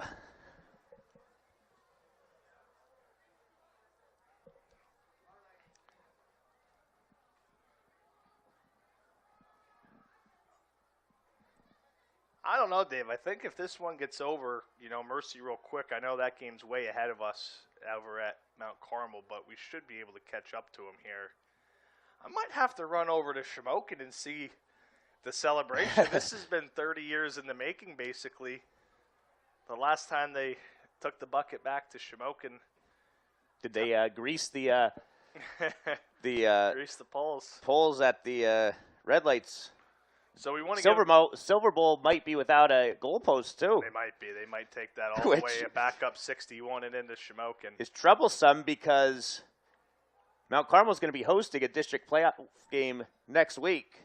With the loss, they certainly aren't going to get a bye. Now, just to tie it back into Southern a little bit here, Dave, the last time Shamokin won the Coal Bucket, 1995, one of the star players on that team, Jamie Wisloski, father of Southern Columbia Player of the Year and current Maryland wide receiver and return specialist, Braden Wisloski. So it was back in 95 the last time he brought it home. None of these kids were even remotely close to being alive. No. Heck, I was only 1 year old. 1 year old. How old were you, Dave? 95, I would have been 5 at this point with the Nuct. Well, not quite. I would have been close to 5, depending on when it was. My birthday's coming up in 5 days from now, so. So you hear that, all of our loyal listeners, make sure you wish the great voice of the Southern Columbia Tigers, Dave the Difference, Scoop Fegley, a happy birthday coming up this week. I take Venmo. That's a lot of roosters. Yes, it is. So, kicking off for the first time will be Ryan Day Phillips. Hey, Doc. Well, we haven't been able to reconnect to Marinix at all. However, they've texted us because, we hope Tigers do have their starting return men back deep. they're still picking our sound up. It's going to be a bouncer taken by Landon Rarig at his 33. Gets out across the 45. Nice return. Flag coming in late.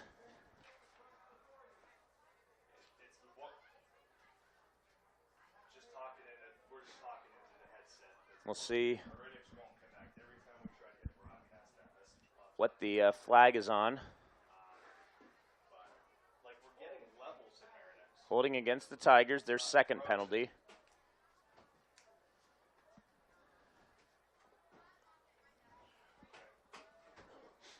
as Shamokin area is driving to try and go up 4 touchdowns.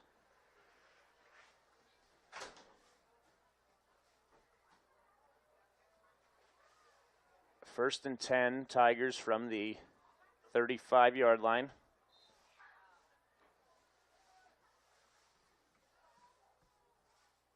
Martino in at quarterback. New backfield in here for the Tigers as Gavin Brown gets the carry. Originally, we were able to get on there for like 30 seconds, then it would kick us back off, but now we're not even. He takes it out to the 33-yard line. Have any of the other guys been able to get reconnected?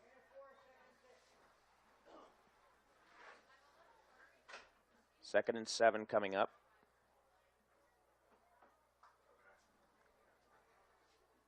Oh yeah, what was I thinking? They couldn't hear the band because we're connected to it. That just came up.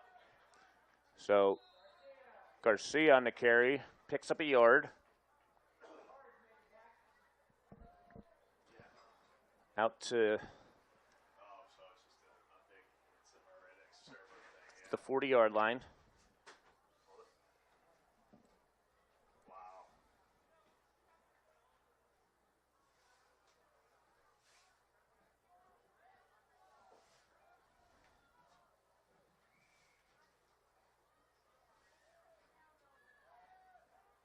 Brady Arnold this time on the carry.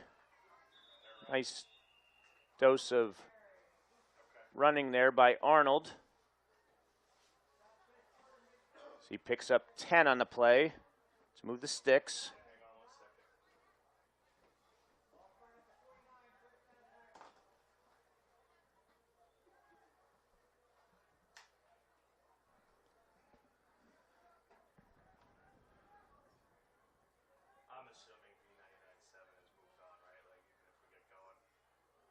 Handoff up the gut. Joey Williams. And Williams is going to take it 51 yards for the Tiger touchdown. So the damage continues to be done. 51-yarder there from Williams.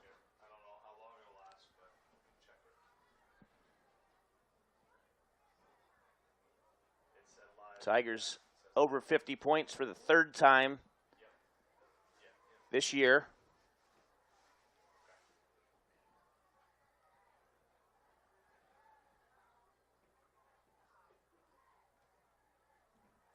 See if Shadle's able to make this extra point. Kick is up, and that one is good. So Southern leading 52-6 now.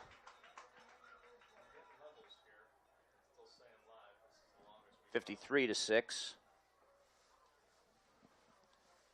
So Williams joins the touchdown brigade on the ground for the Tigers.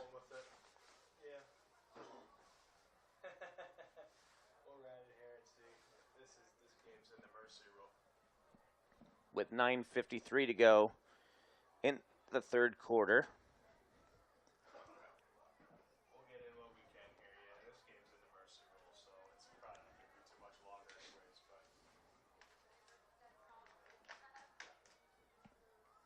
Martino, the opening day starting quarterback that's been a rotational starter on defense at linebacker, was in on that drive for the Tigers. Well, Dave, we're back on the Black Diamond Sports Network, so you got a new audience joining you from the YouTube as well.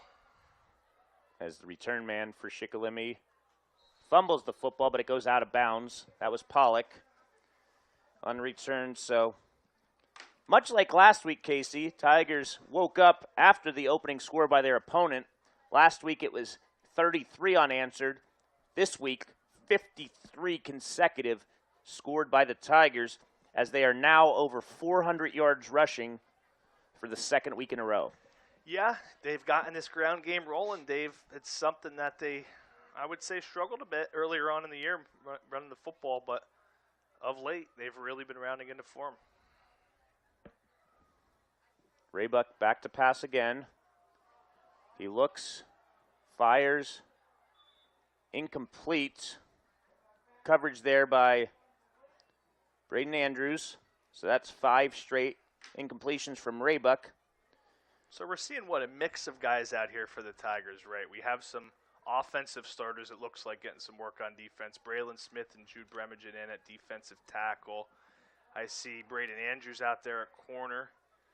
Can't see some of the other numbers. Keegan Deal.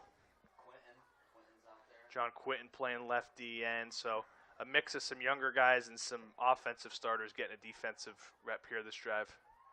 Raybuck's pass is complete, but buried by Andrews is Pollock. It's going to be a pickup of 6 on the play. Third reception of the evening for Pollock. David, Mount Carmel has just gone 4 and out in the coal bucket game. Oh, 4 and out, so they're deeper. It is Shamokin football taking over 1st and 10. And As we're off the air again here, so Raybuck, that's the last time we're trying that. His pass is complete to Keeley for a gain of 5. That's the 30th pass attempt by Raybuck. So Southern's secondary, who's had some inefficiencies at times, getting their work in this regular season finale. Raybuck is going to be buried on the play. Don't toss him. No, that's not Carter. That's Quinton. Public address announcer said Carter, but that was Quinton on the sack.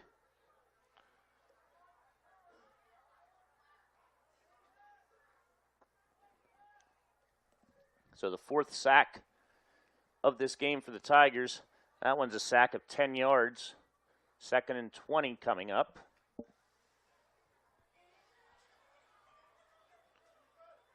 Dave, do you remember? I'll let this play happen first and then ask you. Raybuck back to pass. Looks, fires, incomplete.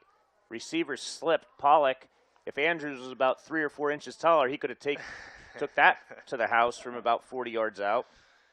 Do you remember the first round of the district playoffs last year?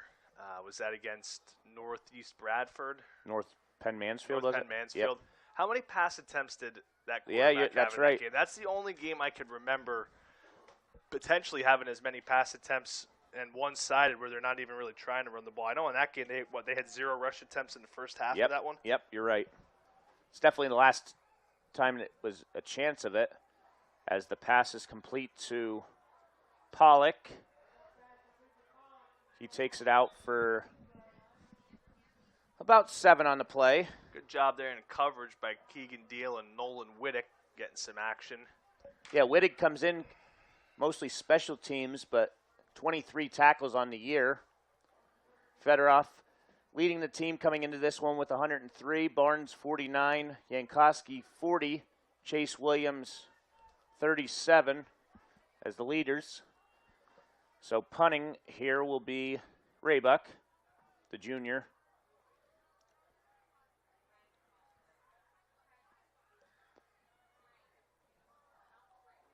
Looks like it's going to roll dead about the 28-yard line. So we'll see here. Southern Columbia is going to bring in their backup offensive lineman. The only starter, it appears, on the field for the Tigers, Grady Garcia and Talon Pyatt, who I consider a starter, just plays different positions defensively, rotates at fullback. Yeah, they use him a bit as the Swiss Army knife. They'll throw him in at multiple positions defensively at fullback, especially in short yardage situations. Ball's at the 28 with under 6 minutes to go here in the third quarter.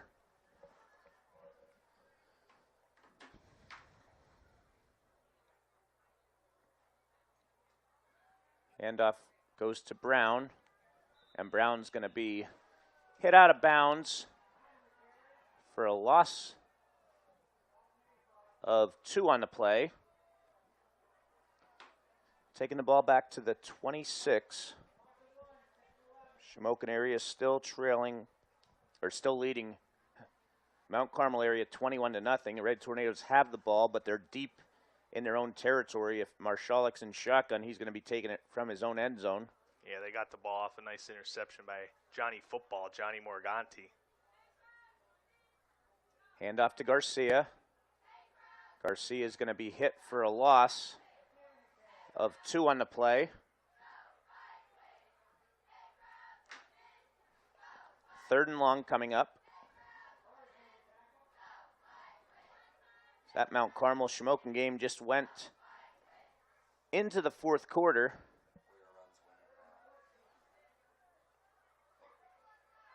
Third and 14 coming up here on Jim Roth Field. Tigers leading 53-6. About 4 minutes to go in the third quarter. Couple score updates for you. Loyal Sock leads Montoursville now 14-7 against Southern. There goes Talon Pyatt. Talon Pyatt's got a first down. Takes it all the way to the 40-yard line. Nice run there by Pyatt. Warrior Run has taken the lead, Dave, 13-12 in that one. So a 37-yard pickup from Pyatt.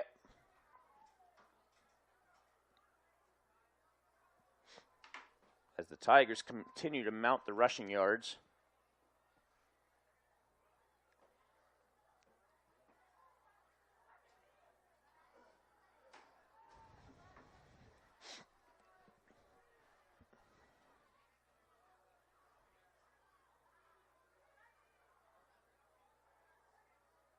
It's going to be Garcia. Tries to get to the edge. Cuts back. Breaks a tackle. Cutting back to the other side of the field. Cutting back to the middle. Still going. We'll see where they stop the forward progress.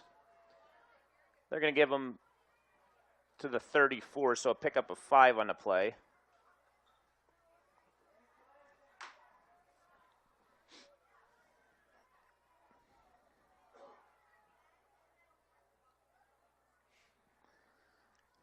Again, we won't know until late tomorrow night, early Sunday morning, where the Tigers will be playing next Friday night. I'm assuming it is Friday night, right? Yes, confirmed by Southern's AD. Second down and 5 from the 34. Handoff to Brown, I believe. That 23 and 33 gets confusing when the numbers are bunched up. Neither Brown or Garcia very tall in stature. It's a loss of 1 on the play. Not much Brown can do on that one, Dave. He just got hit in the backfield. Some good penetration there by Shikellamy. Tell you what, Shamokin has some big D linemen. Numbers 57. You just missed the big sack they just had on Marshalluk there to force him back. That 2nd and 10's not accurate. So Pyatt picks up a yard. 4th down coming up. See the Tigers here. I tell you what, Dave, for the competition rule, this third quarter isn't going too fast here. Tigers are going to punt here for the first time.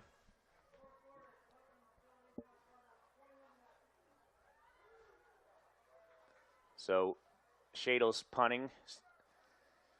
Try and pin the Braves deep.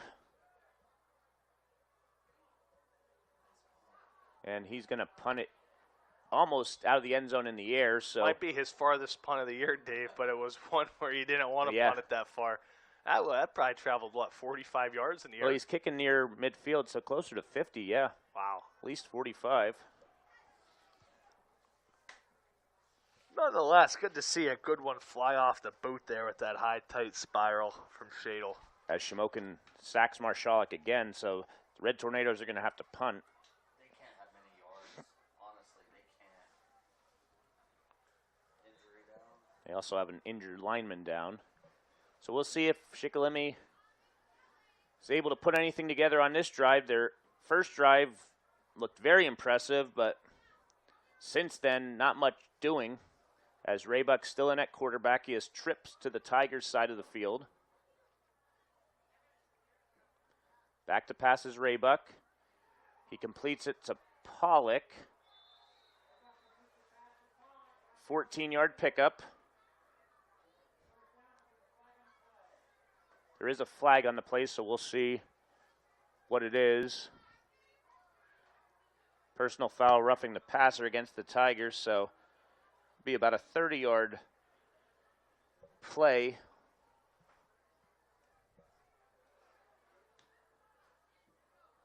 As Pollock has 5 catches now.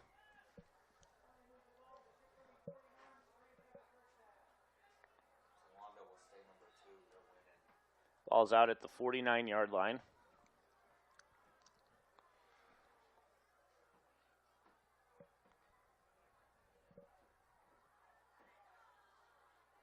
Raybuck's pass incomplete. He tried hitting his swing man out of the backfield, Keeley. Couple quick score updates here. Danville now leads 42-7 midway through the third quarter. Towanda on top in their matchup as they look poised to retain the number 2 seed in District 4 2A. So teams head to the sidelines here as third quarter ended. 1 score in that quarter by the Tigers. Joey Williams' 51-yard dash. How many articles do you have to write tonight, Dave? I have to write 1, 2. I have 3 articles to write tonight and then 4 articles to write tomorrow. What are the 4 tomorrow? Tonight I got news item, press enterprise, and PA football news. Tomorrow I have news item and press enterprise for boys and girls soccer. Oh. District play. Was looking nice. It was going to be 4 o'clock and 6 o'clock to just stay there, but because Montgomery's players on the boys' side have a couple guys in the band, their football team plays tomorrow night, so that game got moved up to noon. So I don't know what I'm going to do. I'm not going to head home, I don't think, with that strip traffic in Selinsgrove. Only have about an hour. Let's go to BJ's, sit at the bar, and watch some college football. We can, maybe we'll go. Southern's AD Steve Pizarchik with a good idea there, Yep. Dave. That's what I would be doing. We're not going to say what, but it is a good idea, and I like it. As That's what I'm doing. Raybuck's pass incomplete. Broken up on the play by Josh Knoble, the freshman. He buried the intended target. Nice play there to break it up. 35 pass attempts now, Casey. I don't know if this is news breaking in or not to you, Dave. Got unfortunate news out of the Maryland football program today. Braden Wisloski not traveling to Minnesota for their game tomorrow due to a hamstring injury. Ooh, and hamstrings, obviously, when you're relying on your speed, that's a shame. We wish the Tiger alum quick recovery as Raybuck's pass is dropped. That was a great pass as Raybuck was getting knocked down. Wide open was Corbin Stahl, but he does not come down with it, or else he would have had a touchdown of 51 yards. And Stahl's had some big plays today. Just unfortunate he couldn't bring that one in. So I bring this up regarding Wisloski and Maryland, Dave, because as you know, an impending trip to the Pacific Northwest for Maryland as they travel to your favorite team, the Oregon Ducks, in just a couple of weeks. So Braden definitely hoping he could heal up. They got Minnesota and then a bye. Try to get healthy for that big matchup in Oregon. And that was one that Casey and I were going to fly out to potentially, but if Wisloski's not playing, obviously that would change our plans. And also, depending on how Southern does in the postseason, that could change our plans as well. I do plan on going, though, to the Maryland-Penn State game in late November. Yeah, that's a lock, Dave. I think we'll be there for sure. See 2 Southern Columbia alumni, Julian Fleming, Braden Wisloski, both players of the year. Both. That's Shikelamy's band, Casey, not to cut you off, but yeah, some of the Shikellamy Braves band members are on the right side here, so they're doing that famous drum line dance with the Tiger cheerleaders. Well, that's good to see, Dave. The high school kids having some fun here. It'll be Shikelamy's last game of the year. You like to see the kids out here on Friday Night Lights having a good time. That's what it's all about, right? I'm assuming a lot of these girls practice together with Kendra Roth in her gym, so Novak in at quarterback now for the Tigers as Talon Pyatt, the fullback, kind of slips up. Owen Elliott made the stop. Loss of 3 on the play. we're going to catch up to that Mount Carmel game, Casey, here soon. Yeah, I think so, Dave. 7:40 to go in the Mount Carmel Shamokin game. And You would have to imagine if that score holds, I mean, they're going to have fire trucks, ambulances, police escorts, the whole 9 yards back into Shamokin, right? it's been 29 years since the Coal Bucket has left Mount Carmel. And I was going to say, talk to you in the pregame, if Mount Carmel was to win this one, Casey, I was going to say, get rid of the rivalry name. How can you have a rivalry if a team wins 30 years in a row? Well, it's not going to be the case. As a nice run here by new running back, freshman Xavier Swank for the Tigers. I'll try to speak it into existence. Speaking of rivalries, Southern and Shamokin, obviously, rivals in their own right. It would be great to see them get back on the schedule. Well, it wouldn't come face off next year. Is that not a possibility next year? Can't happen next year because of the schedules being set with cycles, so it would have to be 2026. Okay. As the So handoff you learn goes something new every day. to Davis. This being Ryan Davis, his twin brother, also on the team, a freshman.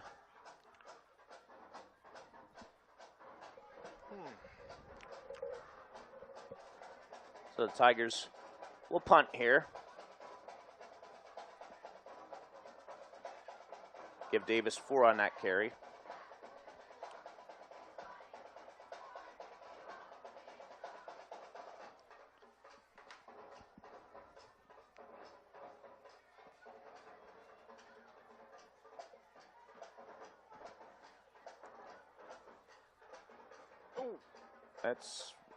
Isn't that the definition of running into the kicker? I mean, I'm surprised.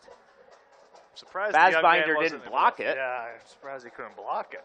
But he just kind of pushed Shadle as he was kicking it. But nonetheless, Braves get the ball back in Tiger territory at about the 42.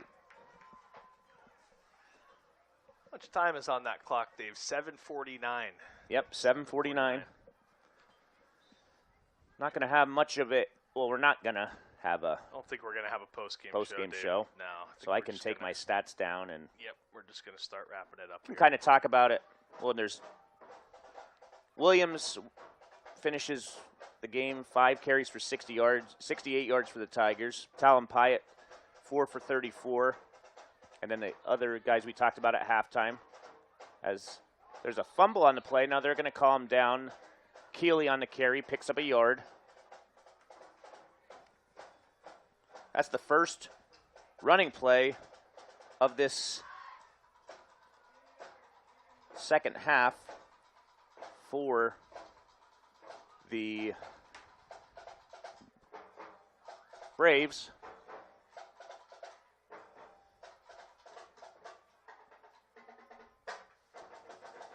Yeah, it's my plan tomorrow, Dave. There's no sense in driving back, so let's plan on doing that. 2nd and 9 from the 41.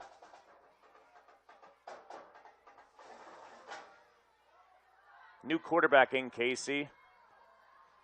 Quarterback in is Brady Kurtz.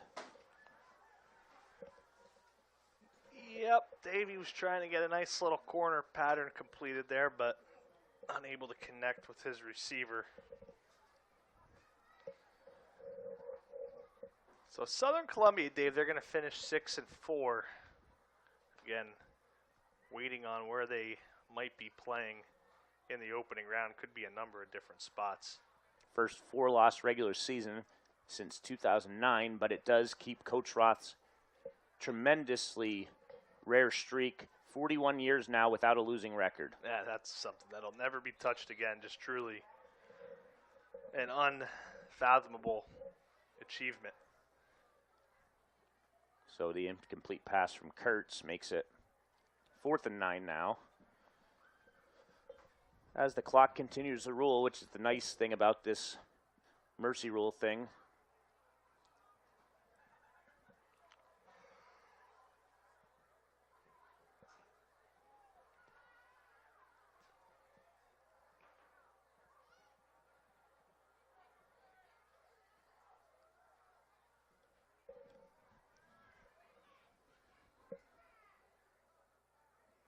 Back to pass is Kurtz. Kurtz intended target. Chase Swartz hits off a hand, but falls incomplete. Threw it into tight coverage, but didn't have much of a choice on 4th down. So the Tigers will take over. Dave, as it currently stands, if I'm interpreting the Stevens power ranking model correctly here, Hughesville leads Muncie. Loyal Sock leads Montoursville. Warrior Run leads Milton. And Towanda leads. If those scores all hold, Southern Columbia is going to be the 6th seed. So we're going to have a trip up to Towanda. Unless, could Loyal Sock pass? Yeah, Loyal Sock could maybe pass them. As on the carry is Swank. Takes it for 8 yards. Certainly would be interesting to see Southern coming off a couple of big wins actually drop in their rankings, but that's the way the power rating system is set up. Yep. And it's intended for benefiting teams that play tougher schedules. Southern certainly played the toughest schedule out of all those, but the 4 losses. And Southern can look at a couple different losses, in particular the Mount Carmel area and Mifflinburg losses. If they win those games, no question they have a home game next week. Picking up a 1st down for the Tigers, Josh Knoble.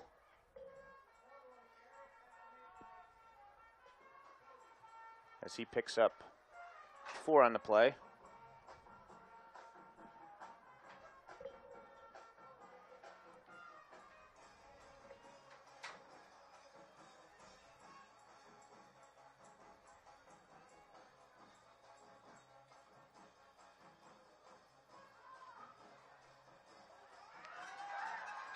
Who's that on the carry? 47 to the 30 is Davis. So 17-yard pickup there by Davis.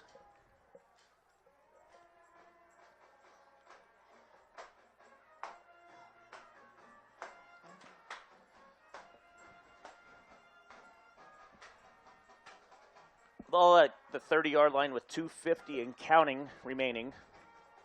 Let's see if we could get one of these Tigers JV guys to break a play, get into the end zone to get them one of their first career touchdowns.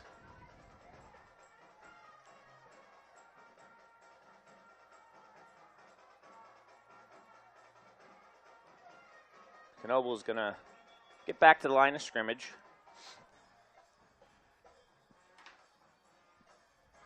Knoble coming off an ACL tear, his 2nd in 2 years at the junior high level, Wow. So good to see. That is great to see him back out on the field. Wow.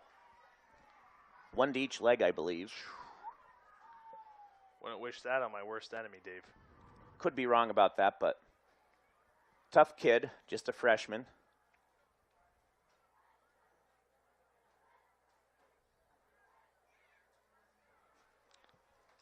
Things starting to get a little chippy there at the coal bucket, Dave. Seeing that. No, I didn't see that. Knoble gets the handoff. Gets out to the 26 for a gain of 5.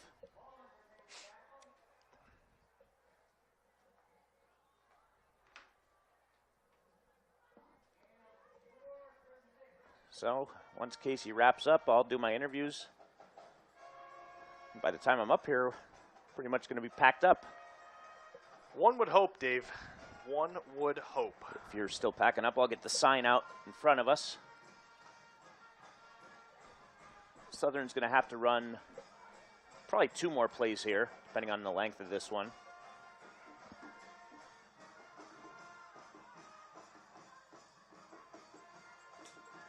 That is going to be Swank on the carry. Takes it to the...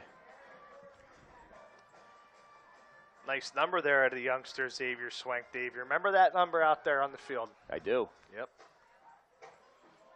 The great Momo used to wear that.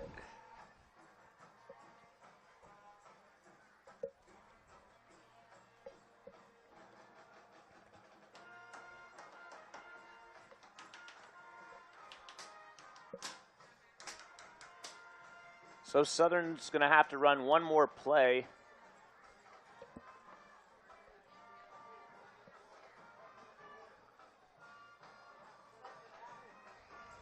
And it'll just be a kneel down. So that's going to do it. Final score, Southern Columbia 53, Shikellamy 6. Casey and I will bring you the call next week. Thank you for watching on the SoCo Tiger YouTube page.